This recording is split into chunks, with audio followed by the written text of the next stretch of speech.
नमस्कार दोस्तों, आप सभी का स्वागत है टारगेट विद नीतीश में। दोस्तों, आज के इस महत्वपूर्ण वीडियो में हम देखेंगे आपातकाल, आर्टिकल 352, 356, 360। साथ ही साथ ये भी हम देखेंगे कि संघवाद पर इसका प्रभाव क्या होगा।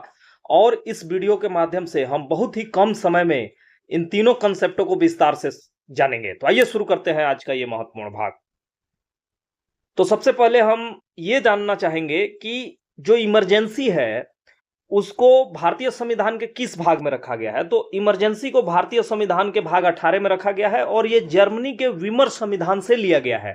ठीक है, तो आर्टिकल आपको हम 352, 356 और 360 दिखाएंगे। ठीक है, ये तीनों आर्टिकल के बारे में हम चर्चा करेंगे। तो सबसे पहले हम जो है सबसे आसान जो आर्टिकल है 360 उसकी चर्चा करेंगे।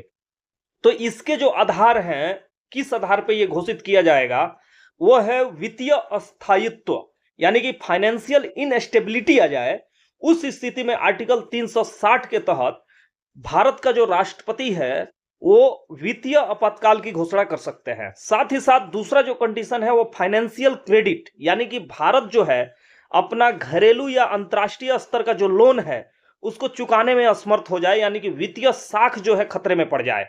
ठीक है, उसके पास उतना रिजर्व ना हो कि वो अपना कर्ज अदा कर पाए, कर्ज का ब्याज अदा कर पाए, तो उस स्थिति को वित्तीय साख कहते हैं। साथ ही साथ वित्तीय अस्थायित्व का मतलब हुआ कि जब भारत के सीमा के अंदर किसी प्रकार का जो है सरकार जो है अपने दायित्वों को निर्वहन करने में असमर्थ हो जाए, बैंक सिस्टम जो है वो ठप पड़ जाए और कर्मचारियों को सैलरी देना बंद हो जाए, आवश्यक जो काम है भारत सरकार के वो जो है प्रभावित हो, उसको हम क्या कहेंगे, वित्तीय अस्थायित्व कहेंगे। तो इसकी उद्घोषणा कौन करता है, राष्ट्रपति करता है। आधार क्या क्या हो गया, वित्तीय अस्थायित्व और वित्तीय साख जब प्रभावित हो तो ये दो आधारों पे हम जो है वित्तीय आपातकाल घोषित कर सकते हैं। इसमें जो है संसदीय नियंत्रण जो रखा गया है, इस पे संसदीय नियंत्रण यानी कि क्या बहुमत की जरूरत होगी इस वित्तीय आपातकाल को लागू करने के लिए। तो सबसे पहले जरूरी है कि 2 महीने के भीतर जो है संसदीय अनुमोदन मिलना जरूरी है, यानी कि लोकसभा और राज्यसभा दोनों का। और इसमें जो बहुमत की जरूरत होगी सामान्य बहुमत होगी। ठीक है, और वित्तीय आपातकाल जो है अनिश्चित काल के लिए लगाया जा सकता है और राष्ट्रपति जो है कभी भी हटा सकता है, इसके लिए अनुमोदन की जरूरत नहीं होती है। तो वित्तीय आपातकाल का कार्यकाल कितना होता है, अनिश्चित काल, यानी कि अनिश्चित काल तक यह लागू रह सकता है, जब तक जो है राष्ट्रपति चाहे, और राष्ट्रपति जब चाहे तब हटा सकता है। तो जैसा कि आप जानते हैं कि जो राष्ट्रपति है वो अपने अनुसार काम नहीं करता बल्कि कैबिनेट के सलाह पे काम करता है। तो एक तरह से आप कह सकते हैं कैबिनेट जब तक चाहे बनाए रख सकता है और जब कैबिनेट कह दे राष्ट्रपति को तो वो हटा सकता है डायरेक्ट, उसके लिए संसद पार्लियामेंट की अनुमोदन की जरूरत नहीं है। इसमें जो है सामान्य बहुमत की जरूरत है। ठीक है, सामान्य बहुमत का मतलब क्या हुआ कि जो भी सदन है, चाहे वो लोकसभा है या राज्यसभा है, वो जो है जो उपस्थित और मत देने वाले लोग हैं उनका 50% प्लस 1 संख्या से अगर अनुमोदन कर दे तो वह सामान्य बहुमत के अंतर्गत आता है। एक कंडीशन यहां ये आ सकती है कि लोकसभा अगर अनुमोदन के पूर्व ही विघटित हो जाए तब क्या करेंगे। तो इस स्थिति में जो है 2 महीने के अंदर राज्यसभा अनुमोदित कर दे और जो पुनर्गठित लोकसभा हो चुनाव के बाद आए वो अपने बैठक के 30 दिन के अंदर अगर अनुमोदित कर देती है तो वित्तीय आपातकाल को जो है माना जाएगा कि यह संसद से अनुमोदन प्राप्त हो गया है। ठीक है, तो यह हो गया आर्टिकल 360 वित्तीय आपातकाल। अब हम देखेंगे आर्टिकल 352 जो भारतीय संविधान का बहुत ही महत्वपूर्ण आपातकाल है, आर्टिकल 352। तो इसका जो आधार है वह है युद्ध के आधार पर लगाया जा सकता है, बाह्य आक्रमण के आधार पर लगाया जा सकता है और सशस्त्र विद्रोह के आधार पर लगाया जा सकता है। आपको बता दें कि 44वां संविधान संशोधन 1978 के माध्यम से जो है ये प्रावधान जोड़ा गया। इसके पहले जो प्रावधान था सशस्त्र विद्रोह के आधार पर नहीं था बल्कि आंतरिक अशांति के आधार पर था। आंतरिक अशांति किसको बोलते हैं, आंतरिक अशांति बोलते हैं इंटरनल डिस्टरबेंस, इंटरनल डिस्टरबेंस। ठीक है, इंटरनल डिस्टरबेंस के आधार पर लगाया जा सकता है। और एक बार जो है इसके आधार पर लगाया भी गया है, जब इंदिरा गांधी ने लगाया था तो आंतरिक अशांति के आधार पर लगाया था। आपको यह भी बता दें कि आशंका के आधार पे भी आर्टिकल 352 लग सकता है। जैसे कि मान लीजिए आपको आपके जो खुफिया विभाग है उसने बताया कि बाह्य आक्रमण हो सकता है, उस स्थिति में भी जो है आपका जो है लग सकता है आर्टिकल 352, यानी कि राष्ट्रीय आपातकाल जिसको हम बोलते हैं वो लागू किया जा सकता है, राष्ट्रीय आपातकाल। ठीक है, अब देखिए इसमें जो उद्घोषणा होता है वो भी राष्ट्रपति मंत्रिमंडल के लिखित सलाह पे ही कर सकते हैं। केवल प्रधानमंत्री के कहने से जो है ये राष्ट्रीय आपातकाल लागू नहीं हो सकता है, ये मंत्रिमंडल की लिखित सलाह चाहिए। ठीक है, मंत्रियों की लिखित सलाह चाहिए तभी हो सकता है। और इसका जो संसदीय नियंत्रण है वो 30 दिन के भीतर विशेष बहुमत से जो है संसदीय अनुमोदन होना चाहिए, लोकसभा और राज्यसभा दोनों। और अनुमोदन एक बार जब हो जाता है तो 6 माह तक जो है ये आपातकाल लागू होगा। और 6 माह के अगर आगे बढ़ाना है तो 6 माह के बाद जो है फिर से विशेष बहुमत से लोकसभा और राज्यसभा के माध्यम से इसको अनुमोदित करना होगा, तब जाके जो है आपातकाल ये जारी रह सकता है। इस तरह करके जो है ये एक कंडीशन ये आ सकती है कि यदि लोकसभा का विघटन हो जाए तो क्या होगा। यदि लोकसभा का विघटन हो जाए तो राज्यसभा से अनुमोदन 30 दिन के भीतर और पुनर्गठित लोकसभा से भी 30 दिन के भीतर अनुमोदन चाहिए, तब जाके ये जो है आगे बढ़ सकता है। ठीक है, ये हो गया। और आपको बता दें कि शुरू में जब ये राष्ट्रीय आपातकाल था तो उस स्थिति में जब जो है उस स्थिति में ये साधारण बहुमत से ही लागू होता था राष्ट्रीय आपातकाल। बाद में जो है 44वें संविधान संशोधन के माध्यम से इसे जो है विशेष बहुमत से कर दिया गया। और इसको कैसे हटाया जा सकता है, तो हटाने की शक्ति जो है लोकसभा में है। यदि लोकसभा के 1/10 सदस्य राष्ट्रपति या स्पीकर को प्रस्ताव देंगे संसद बुलाने के लिए, और जब संसद बुलाया जाएगा तो साधारण बहुमत से प्रस्ताव पारित करना है सिर्फ लोकसभा को, इससे जो है हटाया जा सकता है इसके माध्यम से। ठीक है, तो ये हो गया आपका जो है आर्टिकल 352, 6 माह के लिए इसे बढ़ाया जा सकता है।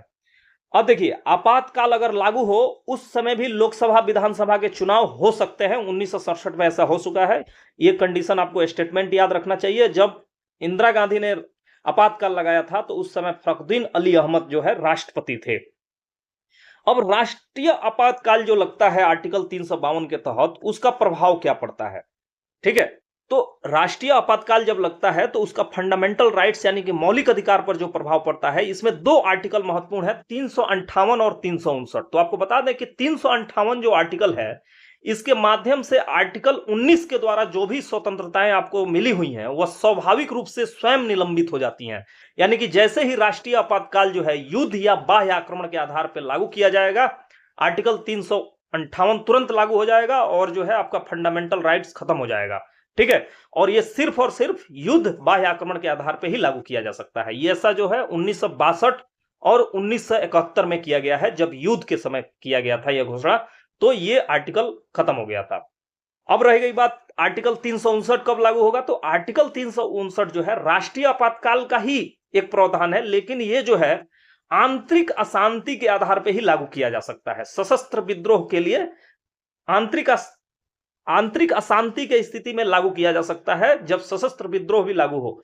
तो पहले यह प्रावधान था, अब यह प्रावधान हो गया है जून 1975 में। ठीक है, आर्टिकल 20 और 21 मूल अधिकार को छोड़कर शेष मूल अधिकार को निलंबित करने के लिए राष्ट्रपति को पृथक आदेश जारी करना पड़ेगा। आर्टिकल 359 ये स्वयं जो है निलंबित नहीं होंगे और ये सिर्फ और सिर्फ जो है सशस्त्र विद्रोह के आधार पर ही अब लागू करने का इसका नियम है। आंतरिक अशांति का प्रावधान खत्म हो चुका है।